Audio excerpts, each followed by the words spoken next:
सामयिक का संदर्भ है और इस सामयिक का अभ्यास चाहे गृह त्यागी हों और चाहे घरों में रहने वाले हों, फिर घरों में रहने वाले चाहे वृत्ति बने हुए श्रावक श्राविका हों और चाहे जिन्होंने प्रतिमाएं नहीं ली हैं, वृत्ति जो नहीं भी बने हैं, तो भी ऐसे सद्गृहस्थों को समय समय पर समय निश्चित करते हुए सामयिक का अभ्यास करना चाहिए। अन्य समुदायों में भी इन भावनाओं पर जोर दिया गया है और जो 3 समय सुनिश्चित हैं वो तो हैं, लेकिन आचार्य ने ऐसा बताया था संघ में कि जैसे श्वेतांबर समाज में इसका चलन ज़्यादा है कि दिन भर में जब भी किसी श्रावक या श्राविका को फ्री समय जैसा दिखा कि आधा घंटा कोई काम नहीं है, कहीं आना जाना नहीं है, तो आधा घंटा 1 घंटे का अपना समय देख करके फिर वो क्या करते, वो अपने बैठ जाते। अब नियम बना लिया उनने कि इतनी जगह पर ही हम रहेंगे।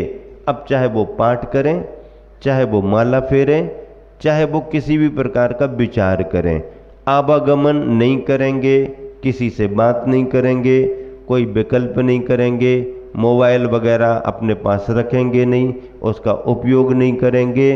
तो ये जो उन्होंने अपने भाव बनाए उतनी देर की वो सामयिक मानते हैं और इस भाव रूप में उनकी वो सामयिक मानी भी जा सकती है। क्यों?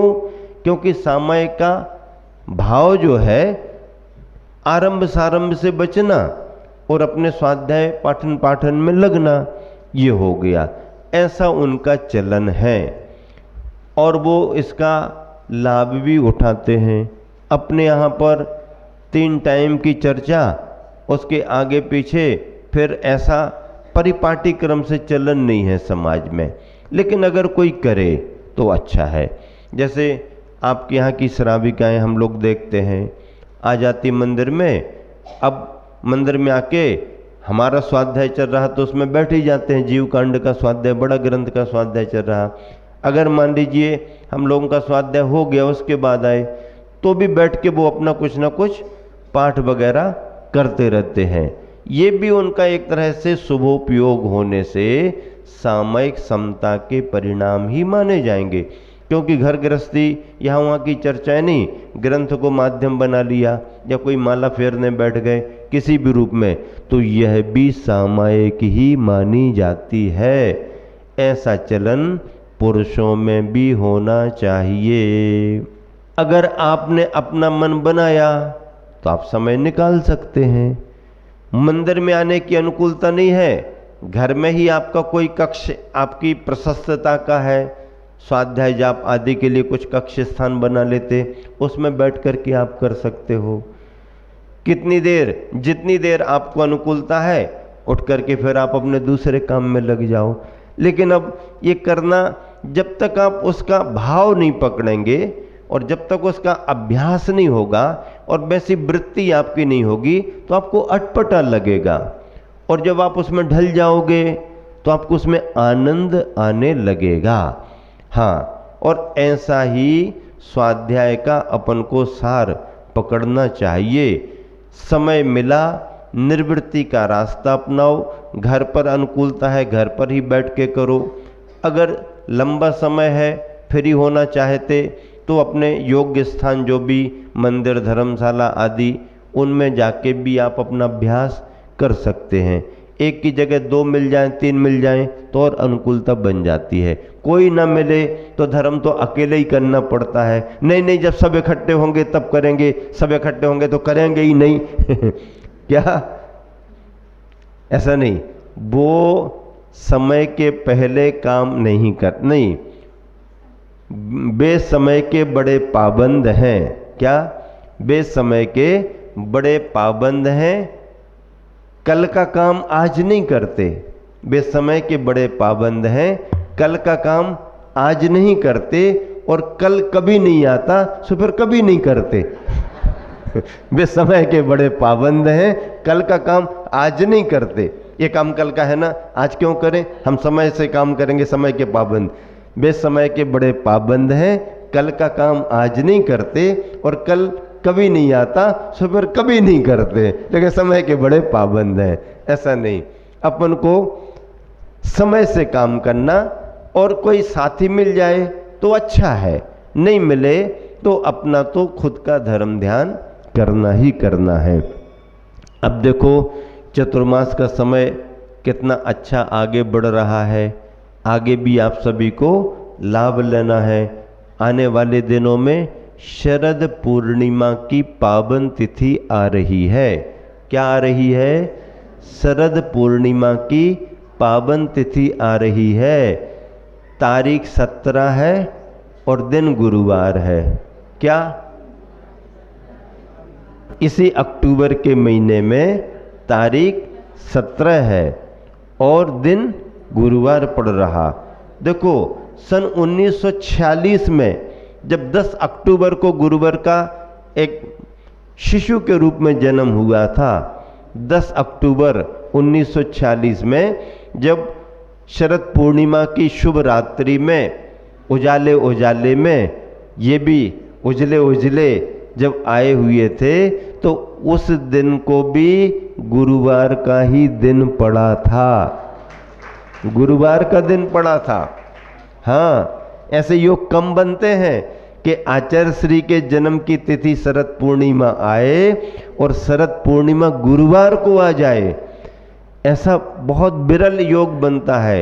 लेकिन पिंडरी वालों के भाग्य से इस बार शरद पूर्णिमा की पावन तिथि और दिन गुरुवार को पड़ रही है। और देखो दिन तो गुरुवार मिल ही गई आपके लिए, लेकिन अपने गुरुवार की समाधि चंद्रगिरी डोंगरगढ़ में 17 फरवरी की तारीख में हुई थी। कितनी? 17 फरवरी की रात्रि 2:35। तो शरद पूर्णिमा भी 17 तारीख को ही पड़ रही है। अब देखो आने का दिन गुरुवार और परमार्थ के मार्ग पर आगे बढ़ने का, यहाँ से जाने का की तारीख 17 भी पड़ रही है। ऐसा विरल संयोग शायद आने वाले वर्षों में कहीं मिला नहीं मिला। ये विरल मणिकांचन योग पिंडरी वालों के लिए मिल रहा है।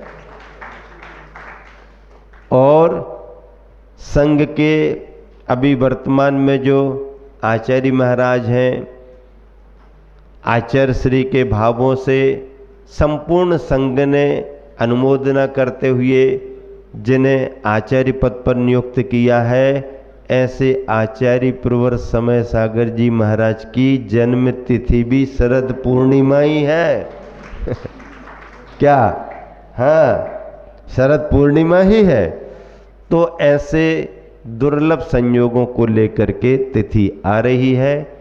कार्यकर्ता अपने कार्य की संयोजना में लगे हुए हैं और मैं समझता हूँ कि ऐसे शुभ अवसरों का लाभ आयोजन के रूप में तो आप करेंगे, लेकिन उन आयोजनों को अपने भावों से, परिणामों से अनुष्ठान बनाने के रूप में आप अवश्य ही करें।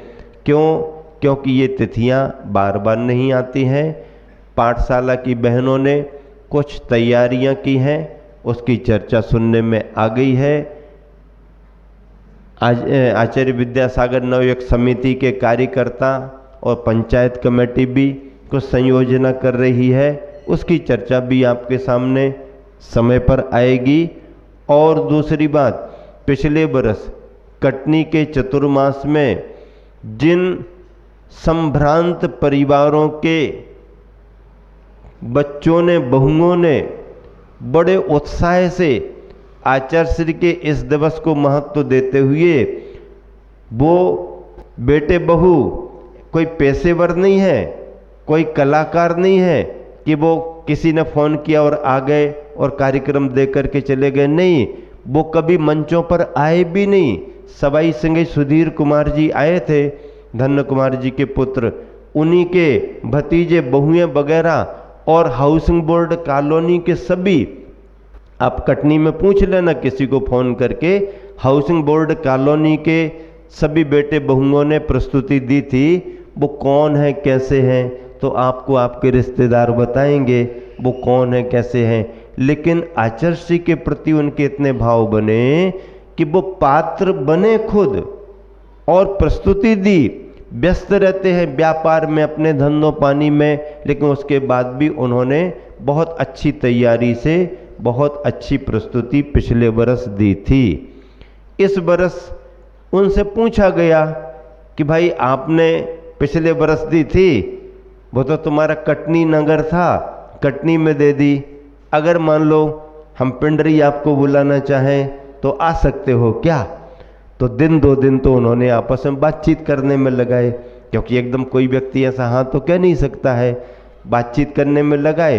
लेकिन उनका समाचार ये आया कि महाराज जी ने अगर ऐसा भाव किया है और मुनि संघ की भावना है तो अपने गुरुवर की जन्म तिथि, जन्म दिवस और फिर गुरुवर की साक्षी में देने का एक अलग था।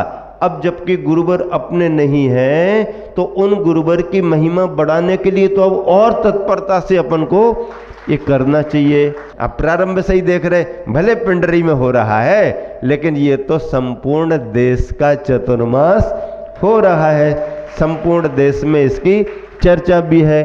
आप परसों खजुराहो में थे तो खजुराहो में पहुंचने पर आचार्य महाराज ने जितनी प्रसन्नता से सन 1989 को याद करते हुए और अपने भाव प्रकट किए, मैं समझता हूं कि पिंडरी वालों का बड़ा सौभाग्य है। जबकि इतनी जगह से और भी समाज बंधु आए थे, मुनि संघ आर्यिका संघों से भी आए थे, सबकी चर्चा तो थोड़ी थोड़ी सी की और पिंडरी की चर्चा तो भरपूर की महाराज जी ने। हाँ, और फिर देखो बता रहे थे कि 5-6 दिन से महाराज जी मंच पर आ भी नहीं रहे थे। बड़े बड़े समाजें आ गई, बड़े बड़े प्रतिनिधि मंडल आ गए, वहीं से कक्ष से आशीर्वाद मार्गदर्शन, मंच पर 4-5 दिन से नहीं आए थे। लेकिन पिंडरी की हलचल ने महाराज जी को भी प्रेरित किया और आचार्य महाराज ने आकर के सभी को संबोधन दिया। आप माध्यम बने, लेकिन उस दिन जितने लोग भी उपस्थित थे सभी को लाभ मिला। तो उसी तारतम्य में निरंतर श्रावक श्राविकाओं का आवागमन प्रारंभ है। अभी देखिए नागपुर से आचार्य विद्यासागर संस्कार केंद्र की जिन्होंने नींव रखी थी, हम लोगों के चतुर्मास में निश्चय सागर जी हमारे चतुर्मास था, तो चतुर्मास क्या, वो तो 8-9-10 महीने का समय था, चतुर्मास कहते हैं ये लोग। लेकिन महावीर जयंती के गुड़ी पाड़वा पर पहुंच गए थे और गुड़ी पाड़वा से लेकर के नवंबर के लास्ट में हम लोगों का बिहार हुआ था। तो इतना लंबा समय इन सबको मिला और बहुत अच्छे तरीके से, चूँकि संपूर्ण नागपुर के प्रत्येक कॉलोनी मोहल्ले और मंदिरों को समय तो दिया था, लेकिन चातुर्मास परबारपुरा के मंदिर में हुआ था और वहाँ पर पाठशाला के एक बहुत बड़ा बृहत रूप बना करके आचार्य विद्यासागर संस्कार केंद्र के रूप में स्थापना की गई थी। तब से लेकर के अभी तक वह पाठशाला अच्छे तरीके से संस्कार केंद्र के रूप में चल रही है।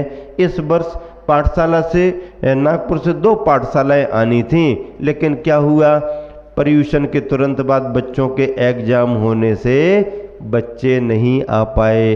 फिर कार्यकर्ताओं को लगा कि महाराज जी के सामने इतना बढ़ चढ़ करके काम किया था, अब बिना बच्चों के जाएंगे तो हम बूढ़ों को समय मिलेगा कि नहीं मिलेगा। तो उनकी खबरें आई, हम बाद में अनुकूलता से आएंगे, लेकिन लगभग 9-10 श्राविकाएँ यहाँ पर आई, सुबह शांति धारा का लाभ भी लिया, अभी शास्त्र भेंट भी किए। सभी मिल्टन परिवार आदि आदि सिंगई, सोनू जी सतीश सिंगई के परिवार से और सभी मोहल्ले वाले यहाँ पर उपस्थित हैं। रात्रि में अभी सुबह बता रहे थे महाराज जी, हम तो सोच रहे थे पता नहीं कहाँ कैसे परेशान होंगे, लेकिन अच्छी जगह मिल गई और परिचय भी निकल गया, कहने लगे सब बढ़िया है। देखो अभी कोई भी आ रहा है थोड़ा भूल भटक तो जाते ही है। उन्होंने कहा एक जगह 7 किलोमीटर बताया, एक तरफ 11 बताया, हम लोगों ने सोचा 7 वाला ठीक रहेगा, चले गए, आधा पौन घंटा और उसमें लग गया। होता है, लेकिन समय पर आ ही जाते हैं, सबको अच्छा। दूसरे क्रम में यहाँ पर खाते गांव से सनत जी कालावाला परिवार उपस्थित है। यह परिवार भी चतुर्मास में पूर्ण रूप से तत्परता से आहारचर्या आदि में संलग्न रहा। छोटे से ईशान को अब बड़ा हो गया है, लेकर के यहाँ पर आए हुए हैं और पहले भी आकर के धर्म लाभ लेकर के गए। यहाँ पर इसी के साथ में खाते गांव परिवार के साथ में इंदौर से निर्मल जी, संतोष कुमार जी सैपुरा से, विनोद कुमार जी गोटे गांव और संचित जी बेंगलोर से सभी आए हुए हैं। इन सभी ने भी यहाँ पर आकर के श्रीफल चढ़ा करके आशीर्वाद लिया हुआ है। और लास्ट में दुकान के शटर बंद होते होते और मिलन बाझल भूतपूर्व अध्यक्ष पंचायत दिगंबर जैन समाज सिवनी के अपने परिवार के साथ आए हुए हैं। सिवनी से पाठशाला आई थी, बहुत अच्छी प्रस्तुति उन्होंने दी थी और सभी देखो अपने अपने समय से आ रहे जा रहे और सभी का ध्यान भी समाज बंधु रख रहे हैं। तो इस तरह से ये सभी धर्म लाभ आप लोग ले रहे हो। आने वाले दिनों में 2-3 बड़ी बड़ी जवाबदारियां आपके लिए हैं। और देखो सबसे पहले तो सभी जगह के मंदिरों के ट्रस्टों का रजिस्ट्रेशन होना चाहिए। सरकारी नीतियां कब बदल जाएं और कब परेशानी में कौन आ जाए कुछ कहा नहीं जा सकता। गवर्नमेंट की नीति है, आपको आरक्षण संरक्षण चाहिए तो रजिस्ट्रेशन कराइएगा। अभी जहां जिस मंदिर में भी अगर ट्रस्ट का गठन नहीं है, ट्रस्ट बनाएं और रजिस्ट्रेशन कराएं, ठीक है ना। हाँ, तो ये यहाँ के लिए बीच के मंदिर के लिए भी बहुत ज़रूरी है।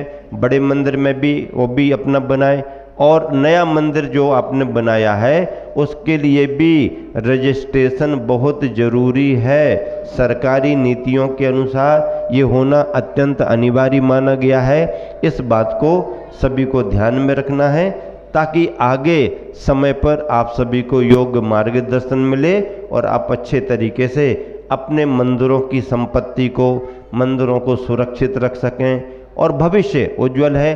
अभी यहाँ पर भैया जी ने बात की थी, सागर में सीनियर रजिस्ट्रार एक अपनी आचार्य से आशीर्वाद प्राप्त बालिका है, छपारा की है, शायद नीलू जैन करके नाम है, कुमारी है, बालिका है, व्रत ली है।